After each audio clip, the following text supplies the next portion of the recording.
இஸ்லாம் என்றால் என்ன? ஏ ஒரு மனிதன், பி ஒரு நாடு, சி அல்லாவுக்கு முழு அடக்கம், டி ஒரு மொழி. Correct answer C. இஸ்லாம் என்றால் அல்லாவுக்கு முழுமையாக அடங்கிறதுதான். முஸ்லிம்களின் புனித நூல் எது? ஏ பைபிள், பி வேதம், சி தோரா, டி குர்ஆன். இதுதான் எங்க வாழ்க்கை வழிகாட்டி. இஸ்லாமின் கடவுள் யார்?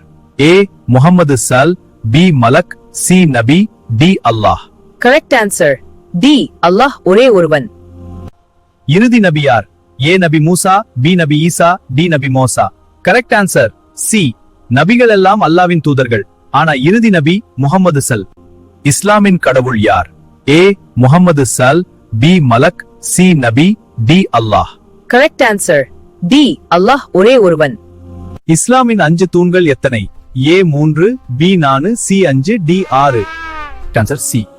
நம்பிக்கை, தொழுகை, நோன்பு, ஜகாத், ஹஜ் இவைதான் இஸ்லாமின் 5 தூண்கள். நோன்பு எந்த மாதத்தில் வைக்கப்படுகிறது? A Rajab, B Shawwal, C Ramadan, D Hajj.